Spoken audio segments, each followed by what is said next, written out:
শুক্রবার দিনে অথবা রাতে একটি তাসবিহ পড়িলে আল্লাহ বলেন, বান্দা আমি তোমার হয়ে গেলাম, আজ তুমি যা চাইবা সব কিছু আমি দান করবো। সুবহানাল্লাহ বিহামদিহি।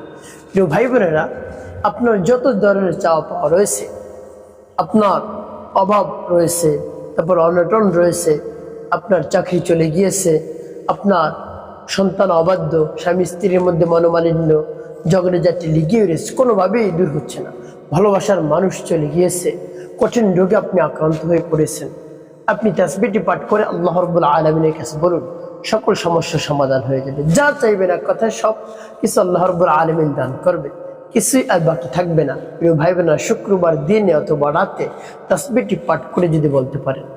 শুক্রবার অত্যন্ত দামি এবং গুরুত্বপূর্ণ, আর হলো পবিত্র রমজান মাসের শুক্রবার।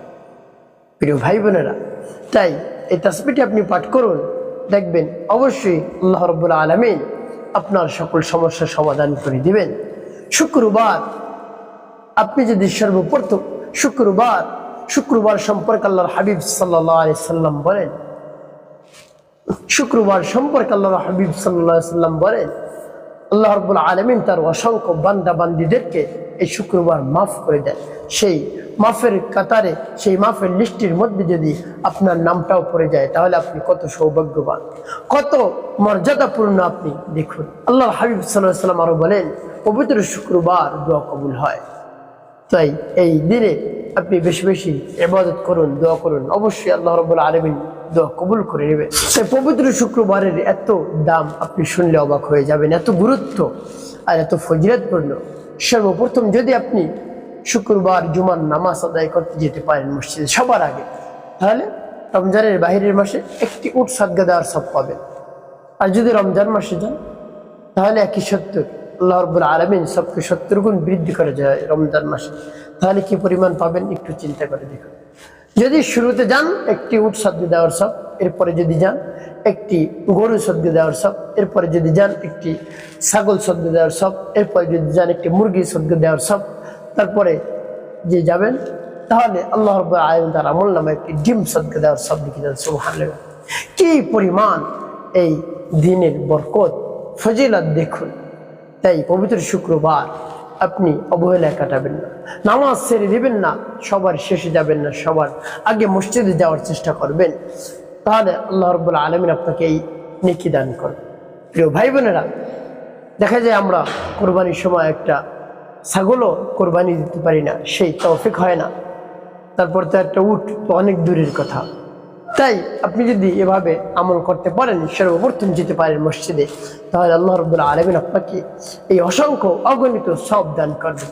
প্রিয় ভাই বোনেরা, তাই শুক্রবার দিনে অথবা রাতে আমল করবেন, তারপরে শুক্রবার সর্বপ্রথম মসজিদে নামাজ আদায় করতে যাবেন, তাহলে অবশ্যই আপনার জীবন পরিবর্তন হয়ে যাবে ইনশাআল্লাহ। প্রিয় ভাই বোনেরা, খেয়াল করে আপনার জীবনকে যদি পরিচালনা করতে পারেন, তাহলে আপনার আর কোনো ধরনের সমস্যা হবে না ইনশাআল্লাহ। প্রিয় ভাই বোনেরা, সেই তাসবিহটি কখন কিভাবে আদায় করবেন বলে দিচ্ছি। প্রিয় ভাই বোনেরা, সেই তাসবিহটি কখন কিভাবে আদায় করবেন আমি বলে দিচ্ছি। তাসবিহটি পাঠ করার পূর্বে আপনি উত্তম রূপে পবিত্রতা অর্জন করবেন। পবিত্রতা অর্জন করে পবিত্র স্থানে কিবলামুখী আপনি বসবেন। আপনি আমলটি দাঁড়িয়ে, শুয়ে, বসেও করতে পারেন, তবে আদব হলো নির্জন একটি জায়গায় কিবলামুখী আপনি বসবেন পবিত্রতা অর্জন করে।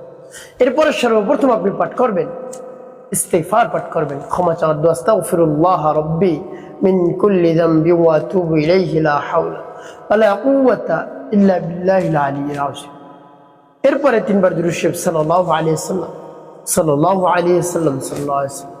ইস্তিগফার এবং দুরূদ শরীফ যখন পাঠ করা হয়ে যাবে, এরপরে আপনি কি করবেন, আপনি সেই তাসবিহটি পাঠ করবেন। প্রিয় ভাই বোনেরা, সেই তাসবিহটি পাঠ করার পূর্বে একটি জিকিরের কথা আমি বলে দেব, যে জিকিরটি পাঠ করলে আল্লাহ রাব্বুল আলামিন আসমান এবং জমিনের যত ফাঁকা জায়গা রয়েছে নেকি দ্বারা ভরপুর করে দেন। সুবহানাল্লাহি ওয়া বিহামদিহি।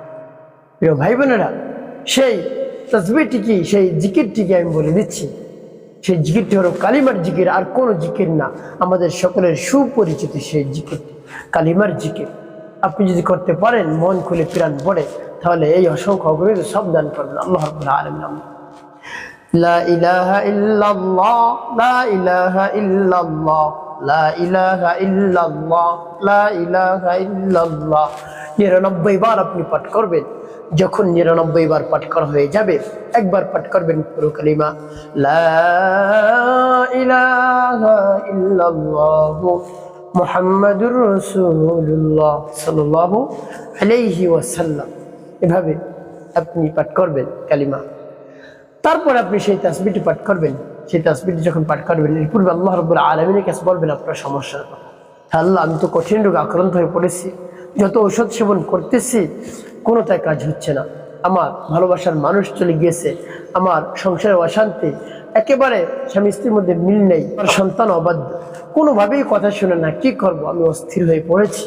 তারপর কোন ধরনের রিজিক নাই আমার, অর্থাৎ রিজিক নিয়ে অনেক টেনশন, অভাবগ্রস্ত হয়ে পড়েছি, চতুর্দিক থেকে শুধু অভাব অভাব আর অভাব, টানা হেঁচড়া করে আমার জীবনকে পরিচালনা করতে হয়। আপনি আল্লাহ রাব্বুল আলামিনের কাছে মন খুলে প্রাণ ভরে বলবেন, দেখবেন আল্লাহ রাব্বুল আলামিন সমস্যার সমাধান করে দেবেন। প্রিয় ভাই বোনেরা, সেই তাসবিহটি বলে দিচ্ছি। সেই তাসবিহটি পাঠ করার পর আপনি কি করবেন পরে বলে দিচ্ছি, আগে বলে নেই সেই তাসবিহটি। প্রিয় ভাই বোনেরা, তার পূর্বে একটি সকলের কাছে অনুরোধ থাকে, যখন ভিডিওটি দেখবেন না টেনে দেখবেন, তাহলে আপনি সঠিক নিয়ম আমলটি করতে পারবেন এবং আমলটি করে আপনি উপকৃত হতে পারবেন। অন্যথায় কেটে কেটে টেনে টেনে দেখলে কিন্তু আপনি অনেক জায়গায় আমলটি করতে পারবেন না, বাদ পড়ে যাবে। আপনাকে অনেক কমেন্ট করতে হবে, তাই আপনি না টেনে দেখুন, কোনো কমেন্ট করতে হবে না ইনশাআল্লাহ। তো সেই তাসবিহটি কি বলে দিচ্ছি, কতবার পাঠ করবেন পরে বলে দিচ্ছি এবং কি করবেন পাঠ করে। আগে তাসবিহটি বলে নেই। বিসমিল্লাহির রহমানির রহিম। ইয়া যাল জালালি ওয়াল ইকরাম, ইয়া যাল জালালি ওয়াল ইকরাম, ইয়া যাল জালালি ওয়াল ইকরাম। এভাবে যখন পাঠ করা হয়ে যাবে, তারপর কি করবেন, আর এই তাসবিহটি কতবার পাঠ করবেন, গুনে গুনে আপনি 11 বার পাঠ করবেন। এরপরে সর্বশেষ আপনি দুরূদ ইব্রাহিম পাঠ করবেন 5 বার। আল্লাহুম্মা সাল্লি আলা মুহাম্মাদ ওয়া আলা আলি মুহাম্মাদ কামা সাল্লাইতা আলা ইব্রাহিম ওয়া আলা আলি ইব্রাহিম ইন্নাকা হামিদুম মাজিদ। আল্লাহুম্মা বারিক আলা মুহাম্মাদ ওয়া আলা আলি মুহাম্মাদ কামা বারাকতা আলা ইব্রাহিম ওয়া আলা আলি ইব্রাহিম ইন্নাকা হামিদুম মাজিদ। আল্লাহুম্মা সাল্লি আলা মুহাম্মাদ ওয়া আলা আলি মুহাম্মাদ কামা সাল্লাইতা আলা ইব্রাহিম وعلى آل إبراهيم إنك حميد مجيد. اللهم بارك على محمد وعلى آل محمد كما باركت على إبراهيم وعلى آل إبراهيم إنك حميد. اللهم صل على محمد وعلى آل محمد كما صليت على إبراهيم وعلى آل إبراهيم إنك حميد مجيد. اللهم بارك على محمد وعلى آل محمد كما باركت على إبراهيم وعلى آل إبراهيم إنك حميد. اللهم صل على محمد وعلى آل محمد كما صليت على إبراهيم وعلى آل إبراهيم إنك حميد مجيد. اللهم بارك على محمد وعلى آل محمد كما باركت على إبراهيم وعلى آل إبراهيم إنك حميد. اللهم صل على محمد وعلى آل محمد كما صليت على إبراهيم وعلى آل إبراهيم إنك حميد مجيد. اللهم بارك على محمد وعلى آل محمد كما باركت على إبراهيم وعلى آل إبراهيم إنك حميد. এভাবে যখন দুরূদ ইব্রাহিম পাঠ করা হয়ে যাবে, এরপরে স্থানে বসে আল্লাহ রাব্বুল আলামিনের কাছে হাত উত্তোলন করবেন, হে আল্লাহ, আমি তো অনেক সমস্যার মধ্যে পড়ে গেছি, আপনার নামে তাসবিহ পাঠ করেছি, আপনার নামের জিকির করেছি, আপনাকে স্মরণ করেছি। আল্লাহ, আপনার শরণাপন্ন হয়েছে, আমার সমস্যার সমাধান করে দিন। আমি কঠিন রোগে আক্রান্ত হয়ে পড়েছি, আপনি আমার এই কঠিন রোগ থেকে উদ্ধার করুন, কঠিন রোগ থেকে মুক্তি দান করুন। হে আল্লাহ, যত ধরনের সমস্যা রয়েছে সব সমস্যা আপনি সমাধান করে দিন হে আল্লাহ। এভাবে আল্লাহ রাব্বুল আলামিনের কাছে বিশ্বাস নিয়ে, আস্থা নিয়ে বলবেন, অবশ্যই আপনি উপকৃত হতে পারবেন ইনশাআল্লাহ। একটি কাজ করতে হবে, 5 ওয়াক্ত নামাজ আপনাকে আদায় করতে হবে, মানুষের কল্যাণে খেদমতে কাজ করবেন, অবশ্যই আপনার জীবন হবে সুখময় এবং শান্তিপূর্ণ ইনশাআল্লাহ।